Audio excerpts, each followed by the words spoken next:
Hola, doctor. Qué gusto saludarlo. Muy, muy buenas Buenas tardes. tardes. ¿Le parece si iniciamos? Sí, sí, claro que sí. Per- Como usted nos indica, está perfecto. Perfecto. Bueno, pues el Centro Regional de Formación Docente e Investigación Educativa tiene el placer de que el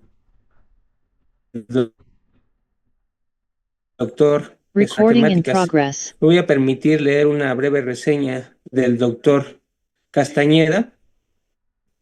Él es matemático y educador, docente de la Escuela Normal de las Huastecas e investigador del Centro de Investigación y Enseñanza de las Matemáticas, autor de libros, artículos de docencia, investigación sobre matemáticas, enseñanza de las matemáticas y educación. Presidente de la Academia Mexicana de Lógica del 2017 al 2019, ha recibido diversas distinciones como Premio Condecoración al Mérito Juvenil de Morelia en el 2006, Premio Mixval a la mejor tesis nacional de matemáticas aplicadas por la Sociedad Matemática Mexicana en el 2009, el Premio NIT a la Investigación 2011, Premio Educa a la Investigación Educativa Perú 2024, Premio al Mérito Cultural CENTE 2024, el Global Learning Awards Iberoamerican 2025 y finalista del Global Teacher Prize por la Fundación Berkeley y UNESCO 2025 como uno de los mejores 50 docentes del mundo. Precisamente esta distinción pues, es la que hace que hoy el doctor nos comparta sus conocimientos y las técnicas que emplea en su labor docente con esta conferencia. Doctor, le cedo el uso de la voz. Muchas gracias por por su disposición para brindar esta conferencia. Muchas gracias, doctor. Es un gran placer estar con todos ustedes. Muchas gracias al Centro Regional que justamente a través de su espacio virtual nos permite estar reunidos esta tarde. Mi agradecimiento para todos ustedes y desde luego también para cada una de las maestras y maestros que nos acompaña esta tarde. Pues bueno, vamos a comenzar y tengo el privilegio de poder hablar justamente esta tarde sobre la enseñanza de las matemáticas. Eh, Esperamos que todos podamos disfrutar de esta conferencia y me he permitido preparar para todos ustedes una presentación que puede justamente ser muy útil para guiar la discusión. Voy a permitirme entonces presentar para ustedes y desde luego en cualquier momento en lo que ustedes tengan alguna duda, algún comentario, por favor con toda confianza pueden interrumpirme. La intención es poder dialogar desde la experiencia que cada uno de nosotros como docentes vive desde luego en el salón de clase y que de alguna manera pues todos en la enseñanza, en nuestra práctica docente, como profesores, bien sea de educación básica o de educación superior, tenemos experiencias sobre la enseñanza de las matemáticas. Entonces, pues bueno, sean todos muy, muy bienvenidos. No estoy seguro si ya se puede ver por allá una lámina que dice metodología de enseñanza de las matemáticas. ¿Es correcto?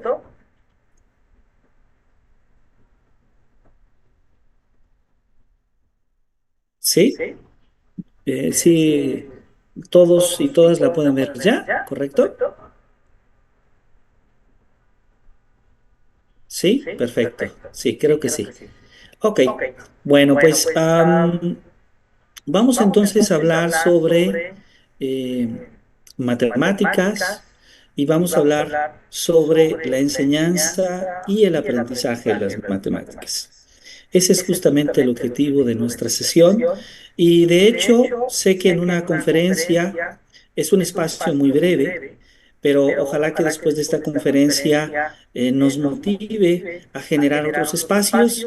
Estoy seguro que aquí en el mismo centro puede ser un lugar extraordinario para seguir dialogando sobre matemáticas o también sobre la enseñanza de la ciencia, como lo hacíamos el día de ayer con la participación del doctor Raimundo Morado Estrada y del doctor Abdam Bashir.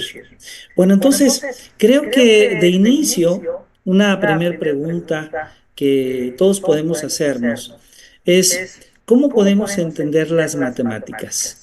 cómo podemos de alguna manera tratar de explicar qué son las matemáticas visto desde una mirada de la ciencia, ¿no? Y aquí quisiera mencionar que en la literatura, pues hay una gran variedad, hay muchas maneras distintas de ver a este campo de conocimiento, pero voy principalmente a referirme a una manera de conceptualizarlo o de hacer una aproximación conceptual más o menos que la década pasada escribí. En primera instancia, entendiendo de manera muy intuitiva y tal vez muy general la ciencia como ese conjunto de conocimientos obtenidos mediante la observación y el razonamiento, pero que además tiene la característica de ser estructurado, ser sistemáticamente estructurada y de las cuales buscamos siempre encontrar leyes generales o principios. En este sentido, podríamos decir que las matemáticas son una ciencia abstracta, son una ciencia deductiva, o creo que al menos la mayoría de los ciudadanos así lo percibimos. Recording stopped. Desde este punto, podríamos decir entonces que las matemáticas ocupan el pensamiento, el razonamiento lógico en el estudio de las propiedades, pero también de la relación abstracta, de las relaciones abstractas, de los conceptos abstractos, como pueden ser los números, las figuras geométricas y los símbolos. O bien, como lo decía Charles Sanders Peirce, que aparece en esta imagen, la matemática es esa ciencia que señala las conclusiones necesarias sobre las relaciones y sobre las categorías de los objetos abstractos. Esto lo decía Peirce a principios del siglo pasado. Y bueno, un texto muy interesante que me voy a permitir a lo largo del texto ir citando algunos textos, es justamente este texto maravilloso que les invito a leer, Historia de las Matemáticas de Eric Temple Bell, un texto muy interesante donde, por cierto, la segunda definición que aparece en esta lámina proviene de este texto. Entonces, las matemáticas en sí siempre han formado parte de la historia. Esto es importante mencionar porque a veces Recording en el in curso de progress. matemáticas podemos sentirlo separado de la práctica ordinaria o de la cultura común. Y no es así. Todas las grandes civilizaciones antiguas se han cuestionado sobre las matemáticas. Han encontrado en las matemáticas herramientas útiles para calcular, para medir, para cuantificar, para contar, para aproximar, etcétera. Entonces, la matemática está inmersa dentro de la cultura y en cada una de estas culturas encontramos hallazgos distintos sobre la matemática, distintas maneras de realizar operaciones elementales, distintas simbologías, distintos sistemas numéricos. Sin embargo, a pesar de esta diversidad de maneras de comprender las matemáticas, también podemos encontrar resultados matemáticos en común. Como lo diría justamente Bell, pareciera ser que el conocimiento matemático surge a partir de ese empirismo práctico, ¿sí? Del uso de las medidas, de las proporciones y de las formas, hasta que vamos observando relaciones entre los objetos. Y es a través del razonamiento deductivo, consciente, que vamos deliberando a las inducciones prácticas de la vida. Es decir, vamos pasando, como decía uno de nuestros grandes epistemólogos en el campo de las matemáticas, que es Jean Piaget, y también en el campo de la educación, vamos pasando un poco de eso concreto a lo abstracto. Y a veces lo abstracto nos permite identificar ciertas propiedades sobre lo concreto que no habíamos identificado, a pesar de que tal vez estaban frente a nosotros. Las matemáticas, por otro lado, como ciencia, requieren también de la demostración. Porque una de las características del conocimiento científico, y muy especialmente del conocimiento matemático, es, en primera instancia, la necesidad de poder comunicar las ideas. de poder tener un lenguaje que sea lo más preciso posible para hablar de las ideas matemáticas. Y este comunicar consiste en poder dialogar con el otro desde un punto de vista, desde las matemáticas, pero también, por otro lado, surge un interés por evidenciar, por dar evidencias, por dar argumentos de que aquello sobre lo que dialogamos es verdad o tiene validez. Y entonces la demostración es un elemento sumamente importante en el caso de las matemáticas. Ahora, que nos centremos en la demostración o que haya que poner atención a la demostración no significa que la intuición, que los experimentos, que la inducción o que otro tipo de formas de construir el conocimiento matemático o el pensamiento matemático no sean importantes. Claro que lo son, pero muy especialmente un lugar lo ocupa la demostración. Surge entonces la idea de demostración, una idea que es muy antigua, una idea que podemos encontrar desde la antigüedad y que tiene distintas concepciones. Podemos hablar de la demostración en distintos contextos. Podemos hablarla, como la miraba George Paul ya a la mitad del siglo pasado, mucho más relacionada con esa capacidad para resolver y para comprender un problema. O como lo miraba Wittgenstein, hablando de el impacto que tiene el uso del lenguaje para comprender los conceptos matemáticos y el significado que estos tienen. O como lo podría decir Wilder, Harel o Sauer, sobre la visión de cómo la cultura, de cómo el contexto cultural y social influye en lo que nosotros llamamos demostración, o desde un punto de vista mucho más cognitivo y mucho más interesado en cómo nosotros aprendemos y cómo vamos construyendo los conceptos matemáticos en la obra de Balachev, de Duval, de Canyon, por mencionar algunos. Desde esta mirada, como lo dice uno de nuestros grandes maestros de la matemática en nuestro país, el doctor Raimundo Bautista, que aparece en esta imagen, uno de nuestros grandes matemáticos, nos dice, podemos ver que pareciera que las matemáticas tienen como una función educativa. ¿Por qué?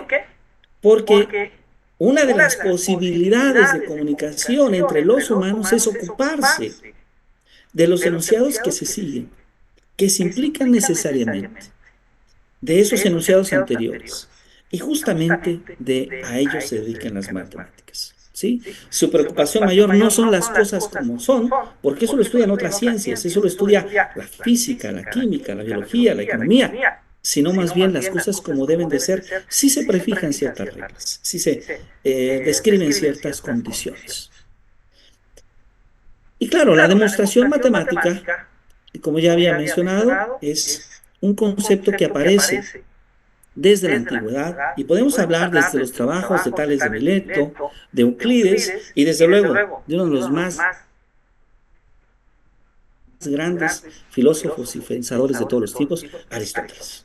Aristóteles, que es el primero que complementa o construye una teoría de la demostración.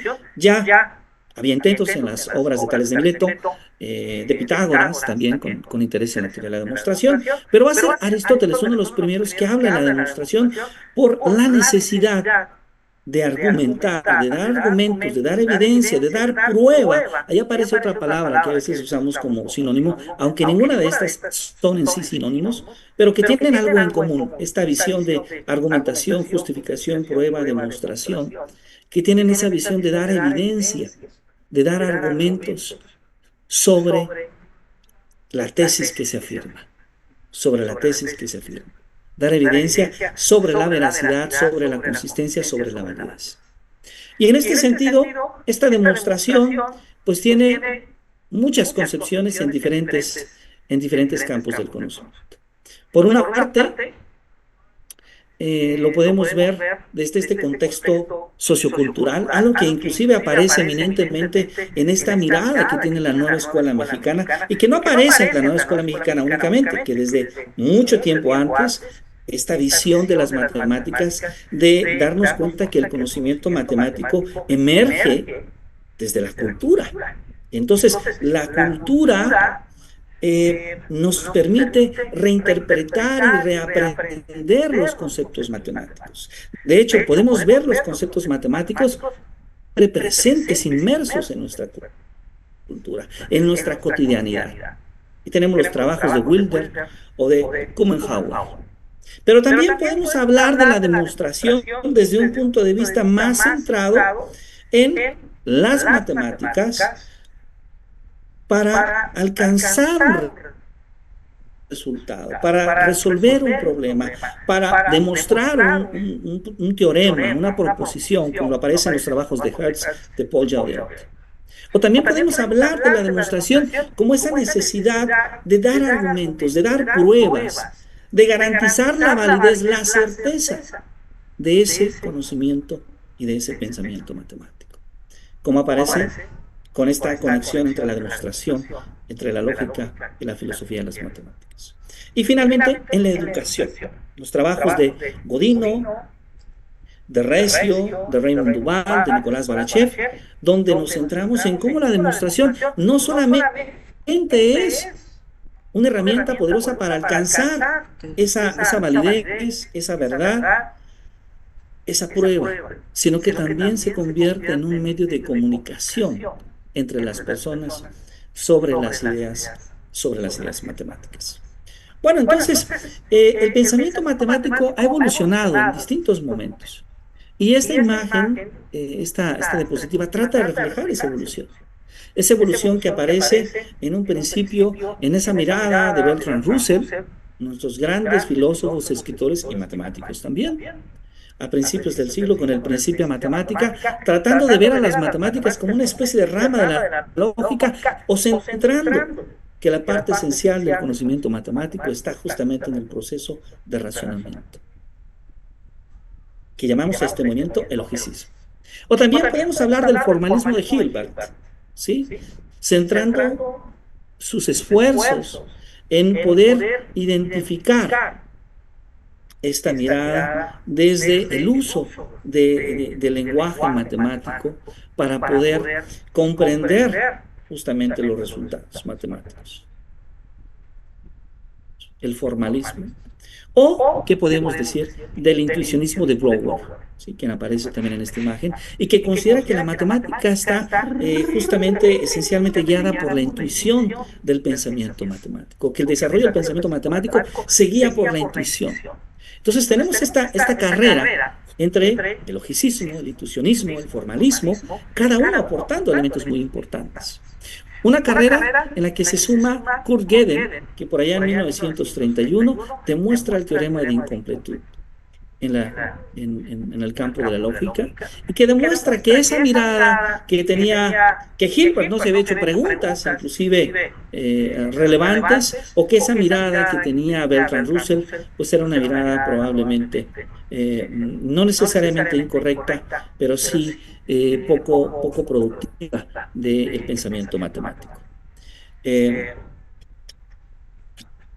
Gödel nos demuestra que aún en las matemáticas, fuera de la lógica de primer orden, podemos encontrar teoremas matemáticos, proposiciones matemáticas, afirmaciones matemáticas sobre las cuales no podemos demostrar necesariamente su validez, ¿sí? Su validez. Es decir, que no podemos construir una prueba deductiva de estos resultados, al menos en esas teorías. Esto es lo que nos dice parte de su teorema de incompletud, ¿sí? Esta visión nos hace entonces pensar que cuando hablamos de matemáticas, en primera instancia tendríamos que pensar en plural. Es decir, no hablamos solo de matemáticas, sino que hablamos de matemáticas, y las matemáticas tienen varios campos del saber, varios campos del conocimiento. Pero además, que las matemáticas no están concluidas, porque en muchas ocasiones, sobre todo en la enseñanza elemental, tenemos esta mirada de que la matemática ya está hecha, de que la matemática ya está escrita en los libros de texto. Y lo primero que estamos diciendo en esta conferencia es que no es así. Las matemáticas cambian, las matemáticas evolucionan, las matemáticas no están concluidas, y por el contrario, podemos encontrar en las matemáticas problemas que nos apasionen y que al mismo tiempo también, viviendo esta pasión, nos frustren, porque podemos encontrar problemas muy complejos. Esta es la mirada en gran medida que tienen estos dos autores que me permito citar y que en vida he tenido la oportunidad de conocer y aprender de ellos. Uno de ellos es Raimundo Morado en una fotografía de hace ya varios años y el otro es José Alfredo Mori Montaño. ¿Qué nos dicen ellos desde su reflexión? Pues que nuestra filosofía, que nuestras creencias, que inclusive nuestra concepción de las matemáticas influye en cómo nosotros enseñamos matemáticas. Es decir, la manera en la cual nosotros definimos la matemática influye en cómo la enseñamos. Las creencias que tenemos sobre las matemáticas influyen en cómo la enseñamos. Y entonces uno de los primeros pasos importantes es justamente cambiar o transformar nuestras creencias. La matemática, insisto, como una visión no acabada. Las matemáticas no son estáticas, las matemáticas son dinámicas. Pero además tendríamos que cambiar otros aspectos que están ligados hasta nuestra propia práctica docente, como el hecho de que pensar que las matemáticas son para algunos y no para todos. Al menos en el nivel escolar, las matemáticas pueden ser para todos. Claro, todos tienen distintas maneras de comprender el conocimiento matemático y distintos alcances, pero la matemática básica, la matemática esencial, puede ser para todos. Las matemáticas no son solamente para los hombres, también las matemáticas son para las mujeres. De hecho, hoy en día, en muchas partes de nuestro país, las facultades de ciencias participan ya más mujeres que hombres, cosa que contradice aquella idea antigua en la cual se ponían siempre más a los hombres a estudiar matemáticas que a las mujeres. Ahora, esta mirada de ver las matemáticas me hace recordar a uno de nuestros grandes maestros. En esta imagen aparece Humberto Cárdenas Trigos. Humberto Cárdenas Trigos, que fue uno de los primeros matemáticos que publicaron un artículo profesional, publicado en una revista especializada en nuestro país, allá por los años 40, casi 50. Humberto, un forjador de la ciencia en México y un fundador del Instituto de Matemáticas de la UNAM, ¿sí? Por mencionar algunos de los muchos méritos que él tuvo como investigador y como docente. Pero la parte que más me interesa platicarles de Humberto tiene que ver un poco en su mirada de cómo ve el conocimiento matemático, de cómo él está pensando las matemáticas. Por eso es que llamé esta lámina Humberto Cárdenas y el aprendizaje constructivo. ¿Sí? Porque justamente Humberto miraba, eh, tenía una mirada de ver las matemáticas muy semejante a la que tiene justamente el constructivismo o el pensamiento de Jean Piaget, en épocas distintas. Y es que, de alguna manera, Humberto asumía esta idea de que el conocimiento humano se encuentra en una construcción continua y que cada persona construye su propio conocimiento. Es decir, el conocimiento no está preformado ni en los sujetos ni en los objetos. Estamos siempre organizando y reorganizando, diría, lo que conocemos. Entonces, el conocimiento desde esta mirada está siempre en construcción y en reconstrucción. El conocimiento es una asimilación, es una integración del objeto, de las cosas que surgen en interacción justamente con las personas y con las estructuras cognitivas que las personas ya poseemos. Michael Attila, uno de nuestros grandes matemáticos del siglo pasado, ¿sí? Nos dice lo primero, y algo importante que tiene que ver con nuestras creencias sobre las matemáticas. Los matemáticos no somos calculadoras. No, no se es mejor matemático porque pueda calcular más, porque pueda hacer multiplicaciones más rápidas. Nuestro trabajo es tan apasionante, tan creativo como lo es el arte, como lo es la poesía, como lo es la pintura. Así es el trabajo del matemático. Y como él mismo lo dice, a veces el camino más corto para crear es un largo rodeo. Esta frase habla muy bien de lo que significa crear en las matemáticas, ¿sí? Nos habla bastante bien de esto, ¿sí? Crear en las matemáticas no es una creación lineal. No vamos simplemente desarrollando el conocimiento matemático y vamos progresivamente conociendo más y más y más. No, tenemos altibajos, tenemos momentos en que nos confundimos, tenemos momentos en los que cometemos errores de cálculo, pero es necesario retomar, reinterpretar y reaprender. Entonces, a veces el camino más corto no necesariamente es el más corto. Esto es lo que nos trata de decir Michael Attila, sino que a veces es el camino por el cual nosotros podemos transitar y por el cual nosotros vamos construyendo poco a poco nuestro aprendizaje, nuestra manera de comprender las matemáticas. Una de las características de Humberto Cárdenas, por ejemplo, en la formación superior, era identificar el problema matemático adecuado para el alumno adecuado. Es decir, el ver a las matemáticas pensando en la persona, el ver a las matemáticas como un área donde la persona puede desarrollarse, puede desarrollar todo ese potencial que tiene. Y entonces, las matemáticas se convierten en una posibilidad de desarrollo, en una posibilidad de crecimiento, no solamente como matemático, como científico, sino también como ser humano, porque a veces nos falta hablar de esta otra parte, que al hacer matemáticas también nos construimos y nos reconstruimos.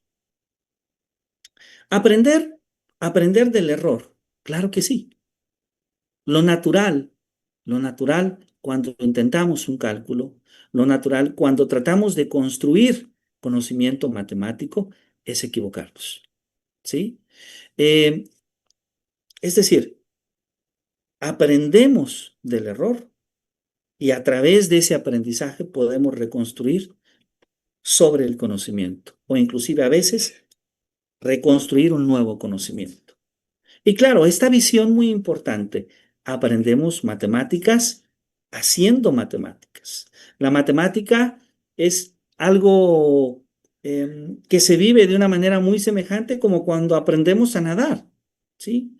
Ahora nos acompaña Viridiana Bautista y Viridiana podría decir, es que he leído todo el manual, he leído todo el manual para nadar, pero se siente diferente cuando paso a la alberca, ¿sí? Y entonces, esto es muy importante. Esto es muy importante. Aunque podamos conocer todo el manual, puede ser algo distinto, muy distinto a estar en el agua. No es suficiente, no es suficiente saber el manual. Necesitamos practicar en el agua. Entonces, aprendemos matemáticas haciendo matemáticas. Barry Mazur, uno de los grandes matemáticos actuales, escribe esta frase que creo que nos dice mucho de este proceso de creación del conocimiento matemático.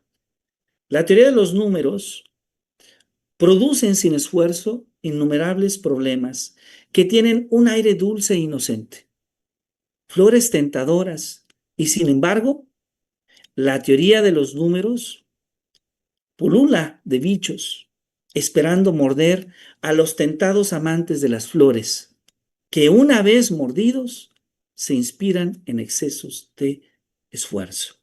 Esto nos habla del trabajo matemático. No solo la teoría de números, la matemática nos ofrece desde pequeños detalles hasta problemas complejos. A veces ese pequeño detalle se ve un simple detalle, pero después se convierte en un gran problema y logra apasionarnos, logra motivarnos para dedicar tiempos y esfuerzos a resolver ese problema. Ahora, lo interesante es que el proceso de aprender, el proceso de construir conocimiento, se da justamente al enfrentarnos a estos problemas, porque probablemente no resolvamos los problemas, pero seguramente en este proceso es que nosotros aprendemos matemáticas, aprendemos más sobre las matemáticas. Otro de los grandes matemáticos de este siglo pasado fue John Conway, ¿sí? John Conway, que nos dice que siempre le ha parecido que la mejor forma de hacer la matemática interesante para los estudiantes y para las personas es a través del enfoque lúdico. Entonces, Conway nos habla de cómo las matemáticas se disfrutan, de cómo así como disfrutamos de la película, así como disfrutamos de la música, así como disfrutamos de bailar, así como disfrutamos del arte, también las matemáticas tienen un sentido estético disfrutable. Y bueno, nuestra conferencia se llama Metodología sobre la enseñanza de las matemáticas. Y entonces, Lo primero que debo decir es que hay muchas Para mí metodologías es un sobre la enseñanza de las matemáticas. No hay una necesariamente mejor forma de enseñar matemáticas a los estudiantes, porque cada grupo y cada estudiante es distinto y cada grupo y cada estudiante tiene necesidades diferentes. Sin embargo, voy a permitirme citar algunas de las propuestas que nos pueden ayudar, si no de inicio, al menos a pensar nuestra práctica docente de una manera distinta. Y bueno, las primeras ideas aparecen, algunas de estas primeras ideas aparecen de mediados del siglo pasado. Lo primero que debo decir es que hay muchos autores y muchas teorías y me voy a permitir en esta tarde fijar nuestra conversación a cuatro autores principales. Sin embargo, ojalá y en otro espacio podamos dialogar de otros más autores. Bueno, el primero que me permito citar es justamente Jean Piaget. ¿Sí? Jean Piaget, que en cierta medida ya he hablado un poco de él cuando hablaba un poco de la manera de ver la matemática de Humberto Cárdenas Ríos.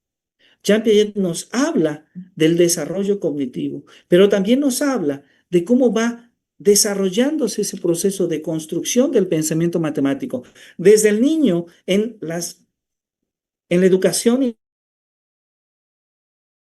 inicial, desde el propio desarrollo del concepto de número, cuando va pasando de la enumeración, de la correspondencia, a la clasificación, al orden y la seriación, hasta hacer estudios sobre la proporción, hasta hacer estudios sobre distintas clases de números y su enseñanza.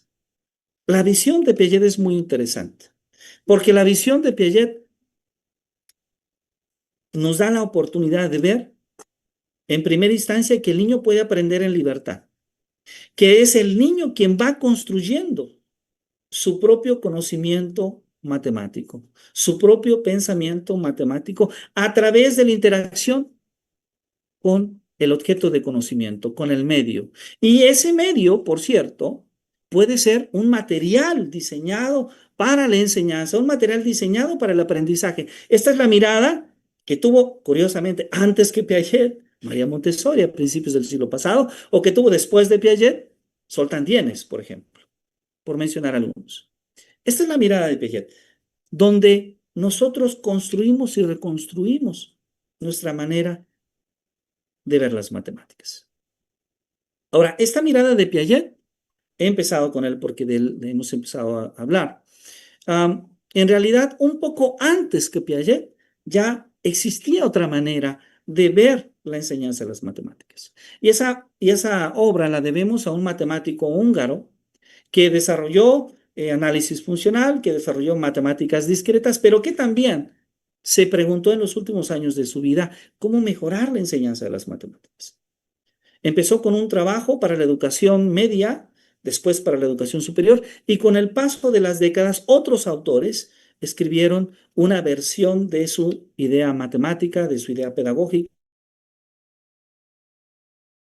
para la educación básica. Me refiero a George Polya, quien por ahí, por 1945, escribe ese clásico libro ahora, Cómo plantear y resolver problemas matemáticos. Y ahí surge la teoría de resolución de problemas.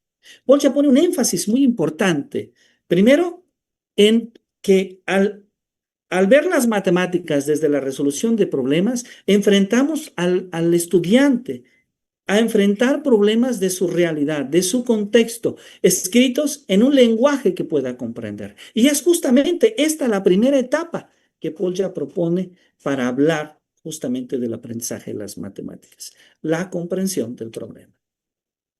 Segundo, el diseño de un plan. ¿Cuál es la estrategia? ¿Cómo vamos a resolver el problema que nosotros nos hemos propuesto, que nuestro profesor nos ha invitado? Y observemos, para poder decir cómo vamos a resolver el problema, tenemos que tener ya ciertos saberes matemáticos, tenemos que tener cierta intuición, inclusive, como lo diría Blower. Esa intuición que surge de saber, ¿sí? Entonces, esta es la segunda fase. La tercera fase consiste en aplicar esta idea que tenemos, este diseño de solución, a la práctica, de implementarlo. Y entonces aquí es cuando nos podemos dar cuenta si el diseño que nosotros planeamos no era el adecuado. O inclusive, si probablemente no habíamos comprendido el problema. Es decir, creíamos que lo habíamos comprendido, pero al intentarlo nos damos cuenta que no lo habíamos comprendido. Y finalmente tenemos la visión retrospectiva. Esta visión que tiene que ver en, ok, hemos resuelto el problema, pero ¿cómo llegamos a la solución? ¿La solución será correcta? ¿Habrá otras formas de resolver el problema? ¿Este problema será un caso particular de otro problema? Es decir, hacemos un análisis de lo que hemos hecho. Esta mirada de Paul ya, sin lugar a dudas, influye en otro autor que escribe una obra fundamental en los años 80, que es Guy Brousseau. ¿Sí? Guy Brousseau, que escribe la teoría de situaciones didácticas, allá en Francia. Brousseau, un profesor de educación básica, con una formación en psicología y en matemáticas. Y gran parte del éxito de Brousseau creo que es esta, que él logra sistematizar sus procesos de enseñanza y después escribir una obra que de alguna manera nos traduce esas experiencias diarias que nosotros vivimos en el salón de clase, bajo el análisis riguroso. Brousseau entonces plantea, primero, la importancia del compromiso de las maestras y los maestros, a lo que él llama la intencionalidad pedagógica, que nosotros estemos comprometidos, genuinamente comprometidos con nuestros estudiantes, para que nuestros estudiantes puedan aprender. Si los profesores están comprometidos, los profesores hacen una labor fundamental, que es esta transformación del conocimiento matemático a un conocimiento matemático escolar. ¿Y a qué me refiero con el conocimiento matemático escolar? A una transposición, a una adecuación que hacemos del conocimiento matemático con un fin educativo, con el fin de explicar. Entonces, cuando la maestra Tania, cuando el maestro Luis está ya en casa y está diciendo, ¿cómo preparo mi clase de mañana? Está pensando cómo poner ese ejemplo, cómo hablar del problema que le interesa, ya está haciendo este proceso de transposición. Ahora, el proceso de transposición es muy importante porque la idea de Brousseau es llevarlo a situaciones didácticas. Una situación didáctica que en general puede ser de tres tipos. De formulación, algo muy parecido a la idea de Paul ya, cuando el profesor lo que hace es plantear un problema al estudiante. Formula una situación problemática al estudiante que genere interés, que genere motivación en el estudiante. Segundo, una situación de acción. Cuando le pedimos al estudiante que pueda calcular, que pueda medir, que pueda contar, que pueda aproximar, observemos que la mayoría de nuestra práctica docente a veces se centra en las situaciones de acción. Y no solo eso. A veces borramos las situaciones de formulación y dejamos una serie de cálculos escritos de manera simbólica para nuestros estudiantes. No es que esto sea equivocado. El problema es que si solamente hacemos situaciones de acción, estamos cortando esta relación entre el contexto, la realidad que viven los estudiantes y las matemáticas. Y finalmente tenemos situaciones de verificación. Estas situaciones que son muy importantes, donde pedimos al estudiante que analice sus resultados, donde el estudiante presenta su demostración, donde el estudiante comunica sus hallazgos, donde el estudiante da sus argumentos, donde el estudiante se pregunta por otras formas de resolver el problema. Estas son situaciones sumamente importantes porque ya aparece algo de lo que hablábamos al principio, la demostración. No en un sentido estricto, desde luego que no, pero sí con esta intención de que tengamos una mirada crítica, de que tengamos una mirada donde demos argumentos, sino pruebas de la construcción del conocimiento matemático que presentamos. Esta es la visión de Brousseau. Y Brousseau nos habla entonces de que una clase de matemáticas puede dar mejores resultados si tenemos situaciones de formulación, si tenemos situaciones de acción, pero también si tenemos situaciones de verificación. Es decir, si presentamos distintas situaciones didácticas. Ahora, una cuarta propuesta que tendríamos que considerar es la propuesta de Raymond Duval. ¿Sí? Raymond Duval, que en los años 90 escribe la teoría de registros de representaciones. La visión de Duval es muy interesante, porque Duval se hace una pregunta desde un punto de vista pedagógico. ¿Hay otras formas de presentar los conceptos matemáticos. Habrá maneras más simples de presentar los conceptos matemáticos para los estudiantes. Y no solo eso, esto puede influir en cómo los estudiantes aprenden. La respuesta es sí a ambas preguntas. Sí hay distintas formas de presentar los conceptos matemáticos. De hecho, hoy en día en el mundo, muchas personas buscan nuevas representaciones de conceptos matemáticos con fines pedagógicos, pero por otro lado, sí hay evidencia de que elegir de manera adecuada cómo presentar los conceptos matemáticos incide en cómo estos conceptos matemáticos son aprendidos. Hay trabajos muy interesantes de investigadores mexicanos, lo cual nos da muchísimo gusto presentar. Podemos leer sobre la gran obra de Ricardo Cantoral, un educador y matemático mexicano que escribió sobre esto, o la obra de Fernando Hitt, que por cierto, Fernando Hitt fue alumno de Guy Rousseau. Entonces, aquí tenemos cuatro perspectivas de ver la enseñanza de las matemáticas. Ninguna de estas perspectivas implica solamente pensar en ella y dejar de lado las demás. Creo que son visiones que pueden ser complementarias y ninguna es mejor que otra, porque cada una de ellas puede tener utilidad y valor en distintas situaciones que enfrentemos. Bien, vamos a tomar entonces un caso donde nosotros podamos indagar un poquito más. Y me he permitido hablar un poco sobre los números poligonales. Los números poligonales son una clase de números muy antigua, que desde la antigua Grecia ya se hablaba de estos números poligonales. ¿Cuáles son estos números poligonales? Pues es un concepto de número que tiene dos variantes importantes. Una variante aritmética, como un cardinal, que es lo que define el valor del número, pero por otro lado, una representación geométrica que también describe al número. Es decir, es un número que tiene dos representaciones, una representación geométrica y una representación aritmética. Y sí, desde la época de Euclides, desde la época de Pitágoras, ellos fueron algunos de los primeros que empezaron a estudiar estos números poligonales. De hecho, el nombre de número poligonal, polígono, viene de polígono justamente, de que se puede formar una figura regular con ellos. Entonces, podemos pensar en el primer número poligonal cuadrado, por ejemplo, el 1. Ahí tenemos al 1. Y voy a utilizar una, una ficha, una ficha de un color, que podemos utilizar en la primaria, por ejemplo, en la secundaria. Ahí está la ficha. El 4, veamos que el 4 es el segundo número poligonal, es el segundo cuadrado, el segundo número poligonal cuadrado. Ahí tenemos el 4.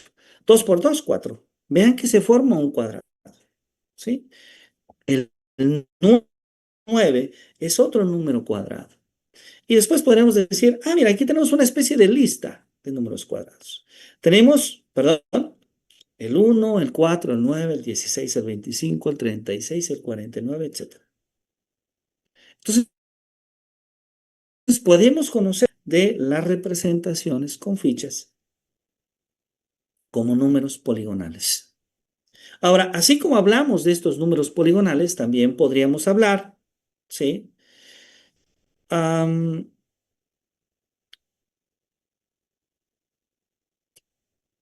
Sobre números triangulares, ¿sí? Por ejemplo, podemos pensar en el 1, ¿sí?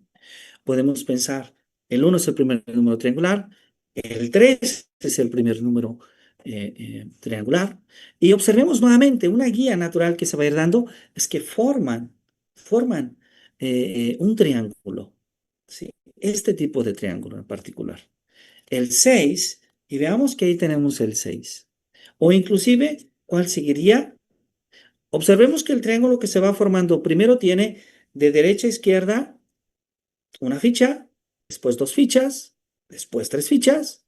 Y entonces el siguiente número triangular tiene cuatro fichas, o sea que va a ser el 10. Y así podremos construir el 15, el 21, el 28, el 36, el 45, etcétera. Podemos seguir construyendo estos números triangulares. Bueno, entonces tenemos los números cuadrados y los números triangulares. ¿sí? De hecho, un problema clásico es darnos cuenta cómo se construyen estos números triangulares. Y me gustaría que observáramos que, por ejemplo, el primer número triangular es el 1, el segundo número triangular es el 3, pero el 3 es el 1 más 2. Después tenemos el siguiente número triangular que es el 6, pero el 6 es 1 más 2 más 3. El siguiente número triangular es el 10, que es 1 más 2 más 3 más 4. El siguiente número triangular es el 15, pero es 1 más 2 más 3 más 4 más 5. Es decir, si observamos, los números triangulares son la suma de los números naturales consecutivos.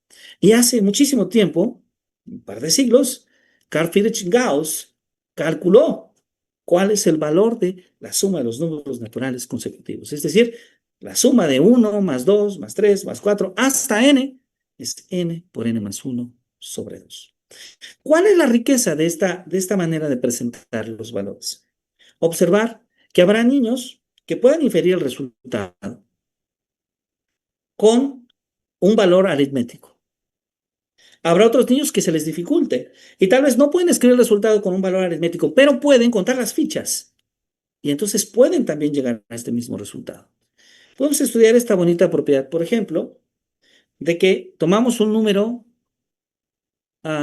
cuadrado como el 1, después el siguiente cuadrado y el cuadrado es 1 más 3. Fíjense que estamos poniendo ahí un separador. Y después el siguiente cuadrado sería 1 más 3 más 5. El siguiente cuadrado, que sería 1 más 3 más 5 más 7, que es 16. El siguiente cuadrado sería 1 más 3 más 5 más 1 más 3 más 5 más 7 más 9 igual a 36. El siguiente cuadrado, que sería 1 más 3 más 5 más 7 más 9 más 11 más 3. Y entonces, yo diría, ¿cuál es el resultado con expresiones aritméticas? A ver, compartimos cuál es el resultado al que estamos haciendo referencia, por favor. Ajá. ¿Quién levanta la mano y nos dice? ¿Cuál es el resultado matemático? ¿Qué observa?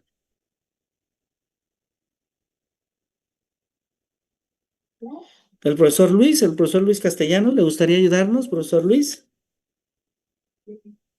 ¿Sí acepta? ¿Sí? Profesor Luis Castellanos, ajá. ¿Cuál será la propiedad matemática que se observa?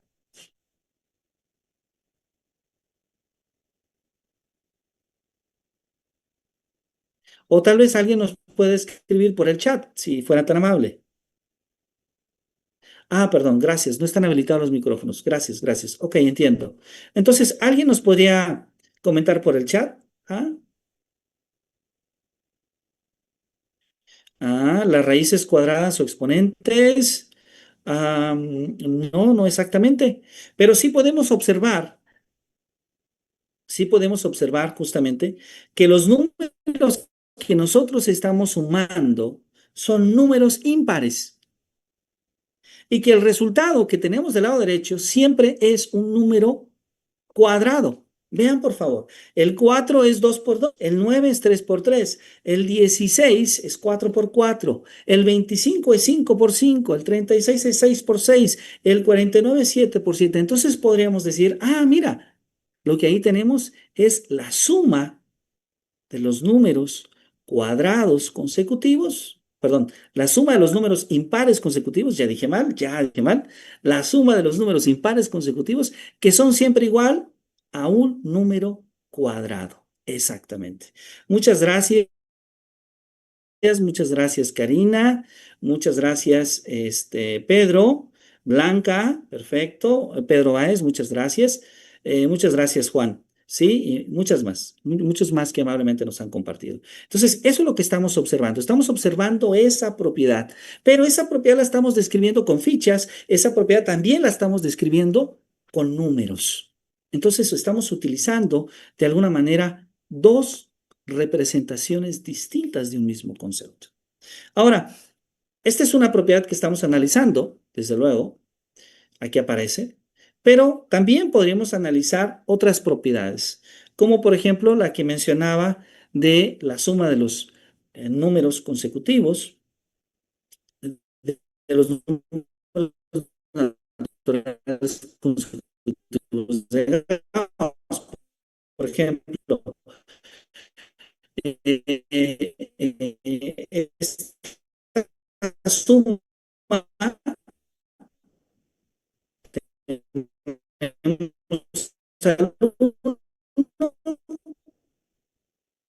después tenemos tres. Tres es un número triangular, pero tres es uno más.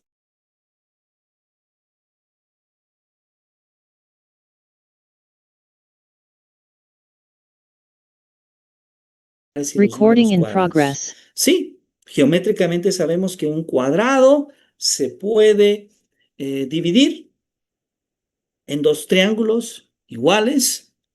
Bueno, como acá hablamos de números enteros, de números naturales, números enteros positivos, no podemos, no pueden ser dos números iguales, pero sí podemos decir que la suma de las fichas de un triángulo más la suma de las fichas del otro triángulo en total nos dan el número de fichas del cuadrado. Y eso se debe al hecho de que si nosotros sumamos, por ejemplo, 1 más otro número triangular que es 3, más otro número triangular que es 6, más otro número triangular que es 10, y si después sumamos 1 más 3 es 4, que es 2 al cuadrado. 3 más 6 es 9, que es 3 al cuadrado. 6 más 10 es 16, que es 4 al cuadrado. 10 más 15 es 25, que es 5 al cuadrado. Es decir, nos damos cuenta que cada vez que nosotros sumamos dos números triangulares consecutivos, lo que nosotros obtenemos es un número cuadrado. Y esta definición que estamos escribiendo es lo que comúnmente llamamos en aritmética el cuadrado perfecto. Es decir, un cuadrado perfecto estamos haciendo una representación desde la oralidad. Podemos usar distintas maneras de representar los conceptos matemáticos. Y bueno, esto que hemos estado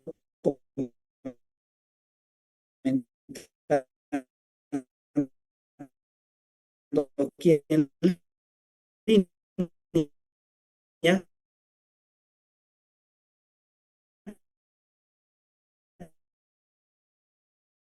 también lo podemos tratar de ir avanzando.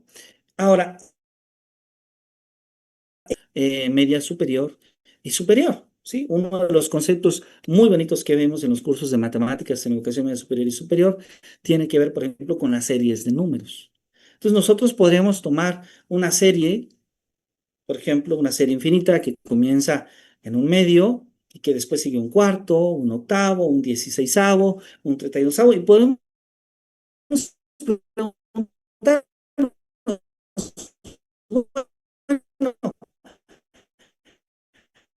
¿a qué? En realidad, si nosotros leer, deja paralelidades. Pero bueno, siguiendo la idea de Duval, siguiendo la idea de la visualización matemática, podemos hacer un dibujo exactamente que pueda de alguna manera representar de manera más ilustrativa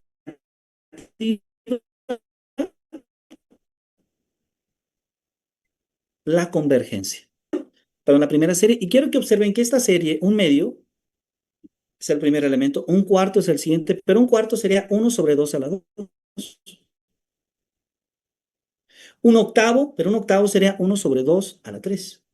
Un dieciseisavo, que sería 1 sobre 2 a la 4.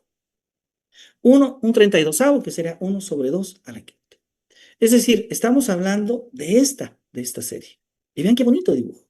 Tenemos ahí un cuadrado que lo partimos a la mitad y tenemos un medio.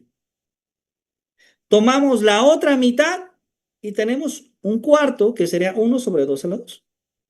Tomamos la mitad del restante y tenemos 1 sobre 2 a la 4. Del restante y tenemos 1 sobre 2 a la 4. ¿Sí? Tomamos la mitad del restante y tenemos 1 sobre 2 a la 5. ¿Sí? Esto es una representación geométrica de esto. Tomamos la mitad y tenemos 1 sobre 2 a la 6. Es decir, lo que nosotros tenemos es en realidad esto. La suma de un medio, más 1 sobre 2 a la 2, más 1 sobre 2 a la 3, más 1 sobre 2 a la 4, más 1 sobre 2 a la 6, etcétera, etcétera. Entonces podemos decir que la convergencia de esa serie, de la serie desde 1 hasta infinito, de 1 sobre 2 a la n es justamente 1. Ahora, un ejercicio muy parecido es justamente el que sigue. Si ahora tomamos un cuarto, un 16avo, un 64avo, entonces acá ya estamos hablando de que el primero es 1 sobre 4, pero el segundo es 1 sobre 4 al cuadrado, ¿cierto? El que sigue es 1 sobre 4 al cubo, o sea que es la serie 1 sobre 4 a la n. Entonces, ¿cómo converge esta serie? Pues también el dibujo, esta otra manera de representar, ayuda a comprender. Vean qué bonito, por favor. Tenemos un triángulo. ¿Dónde fijamos los puntos medios del triángulo? En esta región acá, acá y acá. Los puntos medios de cada línea. Y unimos un triángulo inverso que el primero. Después tomamos 1 sobre 4 a la 2. Después tomamos 1 sobre 4 a la 3. Vean qué bonito. 1 sobre 4 a la 4. Y entonces, cuando coloreamos esto, ya el alumno dice, claro, ya estoy entendiendo cómo es esta serie. Es decir, la convergencia es área que aparece. Es decir, que la serie infinita de 1 sobre 4, 1 sobre 4 a la 2, 1 sobre 4 a la 3, 1 sobre 4 a la 4, pues finalmente esta suma es igual a un tercio. Esta es el área que está justamente coloreada. Sí, ese es el área. Entonces, bueno, yo sé que es un ejemplo muy rápido, pero me encantaría que todos ustedes pudieran ver el potencial que tiene esta manera de ver las matemáticas. Ahora, algunas reflexiones finales. El doctor Carlos Vargas, que es el director de Desarrollo Profesional de Docentes en la UNESCO, allá en París, eh, tiene una visión práctica de todas las personas que tienen la misma importancia, ¿sí? Una educación inclusiva, entendiendo justamente la inclusión como ese proceso, ¿sí? Como ese proceso para superar las barreras que limitan el acceso, la participación y también el logro de los estudiantes. Entonces, la educación, frenar esos factores de exclusión. ¿Y por qué no decirlo? Que en muchas ocasiones esto también aparezcan en en nuestra clase de matemáticas, ¿sí? Porque en muchas ocasiones la clase de matemáticas se puede convertir en un espacio donde se excluye al estudiante. Y alguien diría, bueno, ¿y por qué se excluye al estudiante? Pues a veces se excluye al estudiante por género, a veces se excluye al estudiante por diversidad sexual, a veces inclusive al pensar trabajar con determinados materiales, se puede excluir al estudiante por su estatus socioeconómico, por pobreza, lamentablemente, por etnicidad, por ruralidad, por migración, por discapacidad, por algún tipo de discapacidad. Y no solo eso, a veces hay estudiantes que lamentablemente eh, tienen hasta dos o más factores de exclusión, como puede ser la pobreza y el género o la etnicidad y la ruralidad. Podemos ver que inclusive estos factores de exclusión poseen una correlación lineal uno con el otro. Entonces, la educación que estamos construyendo es una educación en la cual nosotros tenemos justamente que luchar para ir disminuyendo, si es que no eliminando, en la medida de nuestras posibilidades, estos factores de exclusión. Yo sé que algunos no quedan en nuestras manos, desde luego que no, pero aquello que quede en nuestra posibilidad mejorar, hay que hacerlo. Y creo que una de las cuestiones en las que tenemos que trabajar es en plantear justamente la enseñanza de las matemáticas, primero desde una mirada de equidad, desde una mirada de inclusión, desde una mirada de accesibilidad para todos, ¿sí? Accesibilidad para todos. Sí, yo sé que todos tenemos habilidades distintas. Unos aprendemos más rápido, otros aprendemos más lento, pero debemos de buscar que en la medida de nuestras posibilidades todos nuestros estudiantes tengan acceso a desarrollar su pensamiento matemático. Y sí, yo sé que muchos de nosotros estamos en grupos de 15, de 20, de 30, de 40, a veces hasta de 50 estudiantes, si es que no más.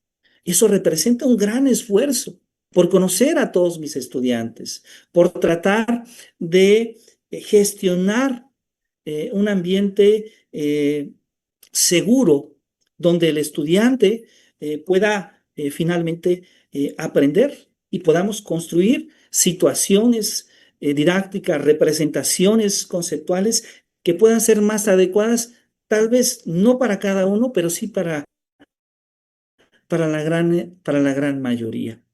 Ese es parte del trabajo de nuestra labor como docentes. Una labor que, insisto, tendría que ser mucho más reconocida día a día por la gran labor que hacemos las maestras y los maestros. Ahora, me gustaría ir cerrando con algunas reflexiones. Una de ellas tiene que ver en cómo desarrollar un modelo de enseñanza y aprendizaje de las matemáticas. Un modelo que de alguna manera pueda pueda considerar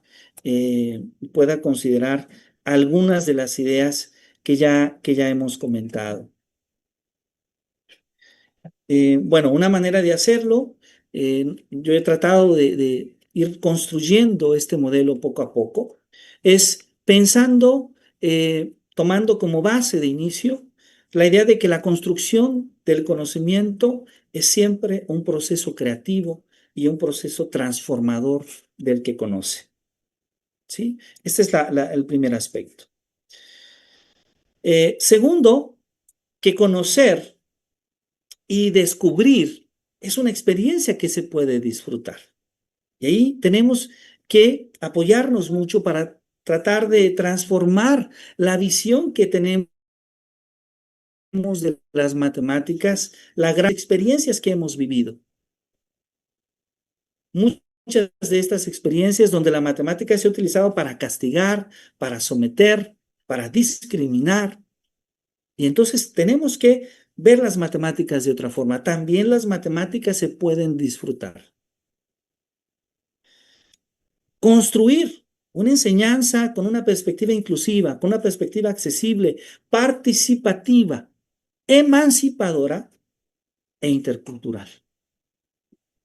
Y claro, contribuir a que el salón de clase, sea presencial, sea virtual, sea un espacio libre, sea un espacio seguro, sea un espacio de respeto para cada participante de la clase. Y esto nos permita construir relaciones de convivencia sanas, sanas y armónicas. Un modelo entonces, este modelo en particular, que nos permite construir estudiantes, primero, con interés por conocer y por vivir la experiencia de transformarse al conocer, porque al conocer nos transformamos. Segundo, la de aplicar un conocimiento a problemas de la realidad, que les permitan transformar su realidad, que les permitan comprender la realidad que vive su comunidad y que las matemáticas entonces se conviertan en una herramienta para lograrlo. También considerar el conocimiento científico como base de su reflexión y del entendimiento de su entorno. Ser reflexivos, ser conscientes de su aprendizaje, de su persona, de cómo aprendemos, de cómo aprendo yo y de cómo puedo gestionar esas emociones que vivo y que están derivadas de las experiencias de aprender. Finalmente, de disfrutar de aprender y de desarrollar a través de las matemáticas relaciones de cooperación, relaciones de empatía. Bueno, pues muchísimas gracias. Yo agradezco mucho su amable atención a esta conferencia. Sé que hay muchos comentarios, lo cual me encanta. Entonces, si me permiten, en un momento más vamos a ir tratando de dar respuesta a algunos de estos comentarios. Me permito en esta última lámina poner mis datos de contacto y desde luego ponerme a sus órdenes. Es un gran placer saludarlos a todos. Muy bien, entonces voy a permitirme ir directo al chat y para ello voy a parar un poquito la presentación para tener la oportunidad de poder dialogar todos, todos en conjunto, porque muy seguramente habrá respuestas, habrá preguntas para las cuales no tendré algunas respuestas. Intentaré tener algunas respuestas que sean alcanzables. Em, muy buena pregunta, maestro René. ¿Qué es la matemática esencial, la que es para todos? Es una excelente pregunta. Hay una gran discusión siempre en el campo de la didáctica de las matemáticas que tiene que ver si las matemáticas justamente son para todos, es decir, si el conocimiento matemático es alcanzable para todos los ciudadanos, para todas las personas.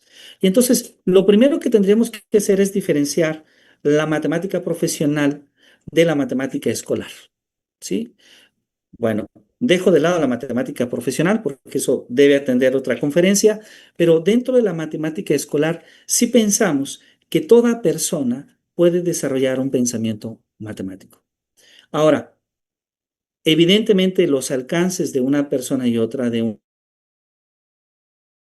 niño, de un joven y otro, pueden ser distintos. Pero a nivel internacional se considera que aprender matemáticas implica desarrollar al menos cuatro habilidades importantes. La primera es poder utilizar un lenguaje matemático al nivel educativo que se estudia. Sí, y ahí tenemos una gran diferenciación. No es lo mismo en preescolar, no es lo mismo en primaria, no es lo mismo en secundaria.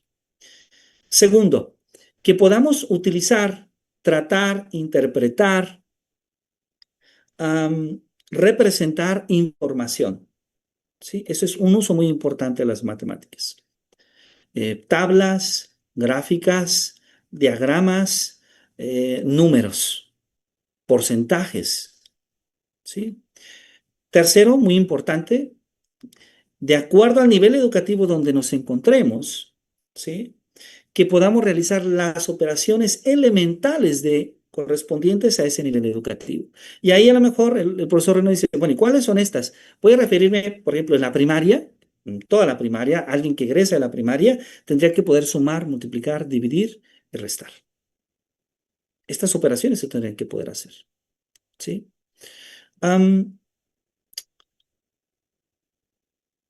Otro elemento más es la resolución de problemas, ¿sí? Que pueda utilizar los conceptos matemáticos para resolver problemas que correspondan principalmente a su contexto y a los conceptos matemáticos que conozca. Y a esto voy a agregarle uno que es de los más importantes, que pueda hacer cadenas argumentales, es decir, que pueda hacer un razonamiento matemático. ¿Sí? Que pueda hacer inferencias, algún tipo de inferencias, y que pueda prestar algún tipo de argumentos o de evidencias sobre su pensamiento. Esta es una de las partes más esenciales, porque esta parte tiene que ver no solamente con el desarrollo del pensamiento matemático, sino que tiene que ver con esta mirada del pensamiento crítico, inclusive del pensamiento científico. ¿Sí? Esperamos que cada persona pueda realizarlo al nivel correspondiente, tanto de su desarrollo como también de los planes y programas de estudio. Y por último, que pueda también disfrutar de cada una de las, que pueda disfrutar de esos procesos de construcción y desarrollo del pensamiento matemático. Si esto resulta muy abstracto, podríamos decir que en cierta medida la visión de una matemática accesible e inclusiva está pensada, maestro René, no en una idea irrestricta de que alcancemos un objetivo de aprendizaje, sino de que toda persona tenga el derecho y la posibilidad de acercarse y de poder desarrollar un pensamiento matemático al nivel que éste pueda ser posible. Am, gracias por su pregunta, es muy, muy interesante. Disculpen por mis respuestas breves. Espero que puedan ser de utilidad y al menos, si no son suficientemente útiles, nos ayuden después a hacer una reflexión propia sobre nuestra práctica sobre estos conceptos. ¿Cuál sería, nos dice Carlos, cuál sería la mejor forma de enseñar matemáticas de tal forma que los estudiantes no tengan miedo a las matemáticas? Gracias, Carlos, por esta pregunta. En sí, las matemáticas no son el problema. Es más bien el medio con el cual nosotros hemos enseñado matemáticas y las situaciones de enseñanza que nosotros como docentes hemos construido. En muchas situaciones, como lo comentaba, estas situaciones de enseñanza han permitido discriminar, han inclusive vulnerado la noción de la capacidad que el niño o el joven cree que tiene de desarrollar un pensamiento matemático. Y ese ha sido, desde luego, un grave error en nuestra práctica. ¿Sí? A veces los profesores sufrimos para aprender matemáticas y creemos a veces que la mejor manera de aprender matemáticas es como nosotros aprendimos, es decir, que otros estudiantes sufran lo que nosotros sufrimos. Y esto es algo equivocado. Puede ser útiles para algunos, desde luego que sí, pero seguramente no para la mayoría. Entonces tenemos que reconocer que otras personas pueden aprender de formas distintas a como nosotros aprendimos. Entonces tendremos que crear un ambiente, maestro Carlos, donde el estudiante se sienta seguro, donde el estudiante se sienta respetado, donde haga un profundo respeto por la persona, pero exigencia en las ideas que la persona muestra. Gracias por sus comentarios. ¿Cómo contrarrestar estos pensamientos negativos acerca de las matemáticas? Creo que tiene que ver, Liliana, con este último comentario que hacía, que tiene que ver con la figura de ver una matemática mucho más humana, una matemática, yo diría, con mucho más sentido humano, mucho más centrada no solamente en el desarrollo de las habilidades matemáticas, sino también en la propia persona.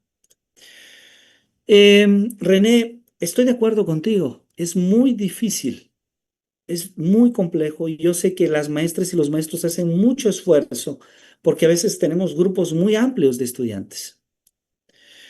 ¿Cómo encontrar el problema más indicado? ¿Cómo encontrar lo que cada alumno necesita cuando tengo un grupo de 40, pero además doy a 5, a 6 o a veces hasta 7 grupos, porque puede ser que diera en 2 turnos de 40 estudiantes? Es una tarea compleja. Definitivamente es una tarea compleja y probablemente lo que yo comenté no sea útil en este sentido específico, en este caso específico. Pero lo que sí puede ser útil es buscar situaciones que motiven a los estudiantes, situaciones de formulación, de acción, de verificación, distintas representaciones. Y si tú combinas estos elementos con la resolución de problemas, maestro René, vas a tener una gran diversidad de distintas formas de presentar el conocimiento matemático. Con esto, maestro René, no te garantizo un éxito pleno, pero sí te garantizo que al tener un panorama más amplio de situaciones muy variadas que puedes presentar, vas a poder, muy seguramente muchos de tus estudiantes van a poder encontrar algunas de ellas que les pueden ser motivantes. Y con eso, muy seguramente vas a tener mejores resultados.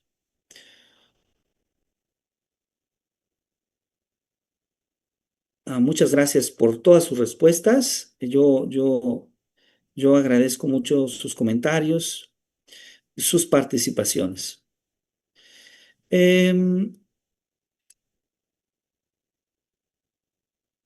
muchas gracias por sus comentarios. Claro, claro que sí. Karina, perdón, Mónica, estoy de acuerdo.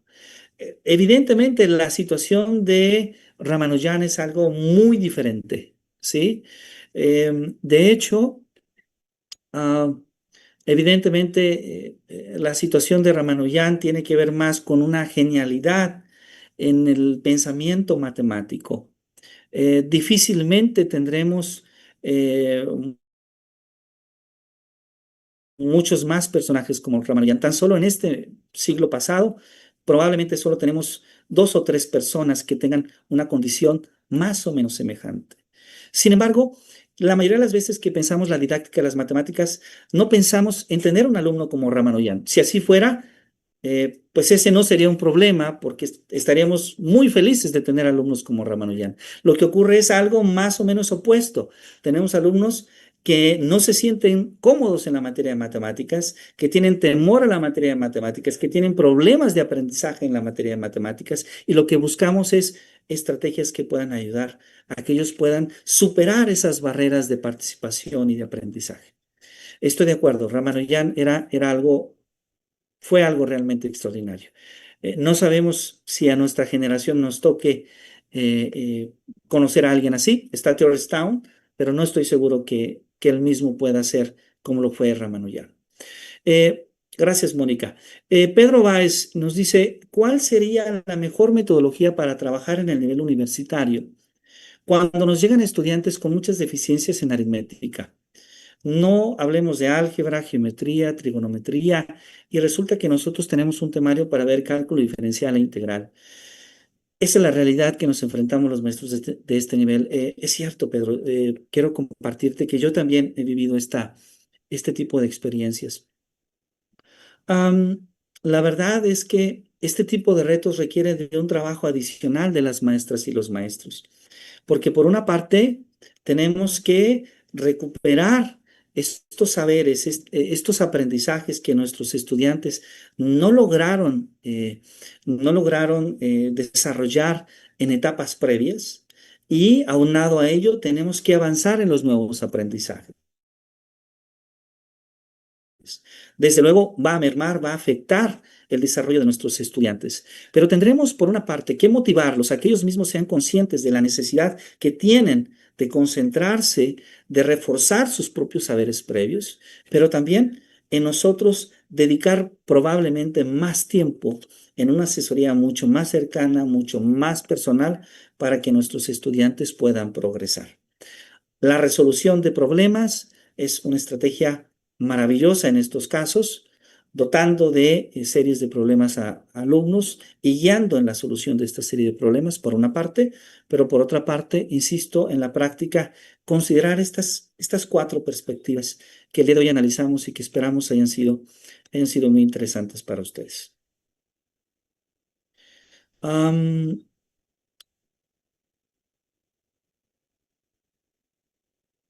muchas gracias, Liliana. Sí, Liliana, te agradezco mucho mucho tu comentario. Exactamente, Alejandra, el ambiente y la selección de estrategias según la fase son muy, muy importantes. El ambiente es muy importante. Em,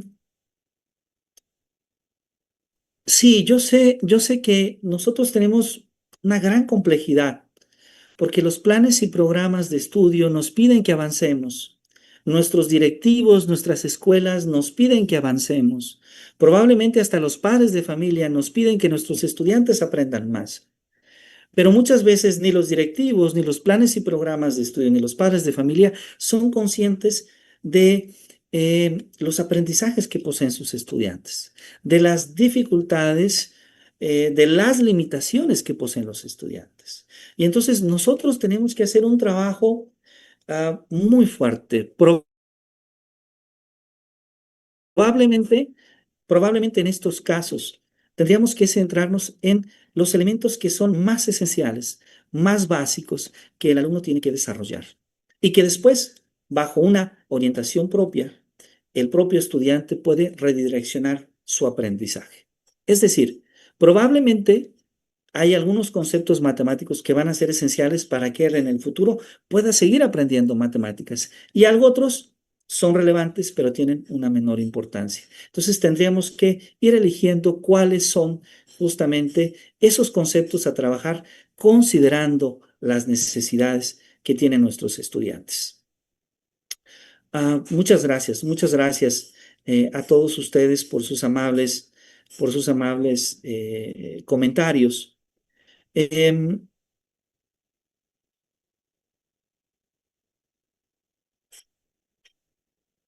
Creo que una manera de enamorarse y enamorar a nuestros estudiantes de las matemáticas, digamos, enamorarse y enamorar es una manera de decir cambiar esta perspectiva en el sentido de que los estudiantes puedan redescubrir un gusto por aprender matemáticas, maestra Feli López, tiene que ver eh, con la idea de que nosotros también disfrutemos de ello. La pasión es algo que se transmite. El placer es algo que se transmite. Así como podemos transmitir la frustración, emocionalmente hablando, también podemos transmitir la sonrisa y también podemos transmitir el placer que se tiene al resolver un problema matemático. También podemos transmitir esa emoción que vivimos las maestras y los maestros al ver una expresión matemática y al disfrutarla. Entonces, esto no soluciona desde luego todas las dificultades, pero puedo decirles que cuando el alumno ve que su maestra, que su maestro está disfrutando de su clase, que está disfrutando de ese problema, que está disfrutando de esa ecuación, es mucho más fácil que el alumno también sienta que esto de enseñar matemáticas tiene también un sentido estético y que también es disfrutable. Maestra Montserrat, sí, no se preocupe, creo que eran registros distintos, pero puede tomar el link y ahí registrarse para que pueda, en efecto, recibir su constancia.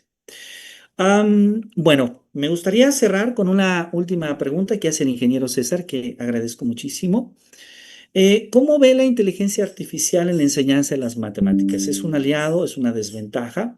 Es una pregunta muy interesante. Y bueno, lo primero que quisiera decir es que es un reto importante la inteligencia artificial. Es un reto importante para nosotros como docentes, porque nosotros tenemos que conocer sobre inteligencia artificial. ¿Y por qué es importante conocer sobre ello? Porque tenemos que pasar de la inteligencia artificial, que solamente la utilizamos para consultar, que solamente la utilizamos para que, no nosotros, nuestros estudiantes la utilizan para hacer su tarea, para que les haga la tarea, a utilizar la inteligencia artificial para enfrentarnos a problemas nuevos o novedosos problemas en matemáticas. Y ese va a ser un paso sumamente importante. ¿Cuál es el reto? El reto consiste en dejar de pensar, en que nuestro estudiante deje de pensar las matemáticas, en que la inteligencia artificial sea la que haga las soluciones. La inteligencia artificial como un medio para estimular el pensamiento, como un medio de consulta con un tutor, esto es muy importante, de consulta con un tutor, con un profesor, con una profesora de matemáticas, puede ser un medio valioso. Pero requerimos de incorporarlo y crear situaciones adecuadas para poderla explorar. ¿Sí? Si ustedes han tenido la oportunidad de explorar matemática, si ustedes han tenido la posibilidad de explorar Wolfram Alpha, que de hecho les invito a que lo hagan, van a poder encontrar entonces que también el software es una herramienta valiosa para aprender, para construir conocimiento matemático. Pero esto no se da en un modo elemental de simplemente ir a la consulta. Ahí podría ser inclusive obstruir si el alumno no hace sus tareas. Sino si se diseña una sesión de un trabajo donde el software inclusive haga replanteamientos sobre los problemas matemáticos que ahí se presentan. Este espacio es muy breve para poder atender esta pregunta tan valiosa que hace el ingeniero César. Pero bueno, ojalá que haya otros espacios donde podamos tomar ejemplos mucho más concretos y podemos hablar sobre ello. Am, muchísimas gracias, maestra Mayra. Agradezco mucho, eh, mucho sus comentarios. Gracias, maestra Karina. Claro que sí, grupos de 50, 40, a veces 20, ya es una tarea muy compleja, en efecto. Eh, pero bueno, nuestro trabajo como docentes es no caer en la lucha. Hay que seguir intentando, hay que tratar, hay que tratar de dar lo mejor que nosotros tenemos. Y creo que lo mejor que nosotros tenemos es mostrar a los estudiantes que justamente el conocimiento matemático se puede disfrutar, que el conocimiento matemático es algo que se puede disfrutar como el arte, como la música, como la pintura, pero que además de ser una gran herramienta para resolver los problemas que podemos enfrentar en nuestra realidad, también tiene, desde luego, un sentido estético. Agradezco a todas y a todas ustedes todas sus preguntas. Ha sido, eh, ha sido algo maravilloso poder estar con ustedes esta tarde. Sé que ya hemos llegado al tiempo previsto, así que mi agradecimiento para todos y para todas ustedes. He dejado en la última presentación mi número de contacto, mi correo electrónico y de verdad estamos a sus órdenes. Ha sido un privilegio poder compartir este espacio con todos ustedes. Solamente deseo eh, agradecer al doctor Néstor Ayala, también Anaya, perdón, la oportunidad de poder tener este espacio de diálogo con las maestras, con los maestros. Sé que solamente tocamos algunas metodologías, siempre hace falta tener más espacios para poder hablar de otras más, porque hay muchas propuestas que son interesantes, pero agradezco profundamente a todas y a todos ustedes. Muchas gracias por acompañarnos y ha sido un verdadero placer compartir esta tarde con ustedes. Estamos a sus órdenes. Y bueno, doctor, muchas gracias por este espacio. No, doctor, al contrario, muchas gracias a usted siempre por esa disposición, por la conferencia que hoy nos brindó, por la mesa de diálogo que ayer se trabajó y hacerle la invitación para que estas no sean las últimas veces que lo tengamos compartiendo sus conocimientos y las metodologías sobre la enseñanza de las matemáticas. Y vemos en el chat que hay personas muy interesadas que están preocupadas también por cómo llevar estos conocimientos a las aulas y ojalá sea una opción o veamos algún proyecto para que podamos subsanar algunas de estas situaciones que nos están presentando los docentes en el chat. Muchas gracias, Claro que doctor. sí. También mi agradecimiento para el doctor, para el maestro Francisco Morelos, por este vínculo que ha fortalecido entre usted y el centro regional. Y nuevamente, muchas gracias y ojalá que pronto lo podamos tener con otra nueva conferencia sobre los temas que se quedaron muy abiertos aquí, ¿no? Una hora y media es muy poco para abordar muchos temas que nos, que nos apremian en la enseñanza de las matemáticas. Muchas gracias, doctor. Que tengan todos y todas una excelente tarde y muy buen fin de semana. Muchas muchas gracias, doctor, por este espacio. Y claro que sí, esperamos tener otros espacios donde nos podamos reunir y seguir platicando sobre la ciencia de las matemáticas. Quedamos a sus órdenes y muchas gracias a todas y a todos. Ha sido un gran placer estar con ustedes.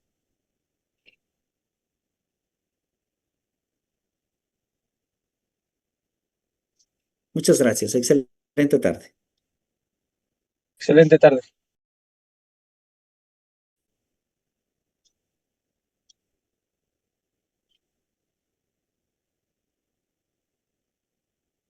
Recording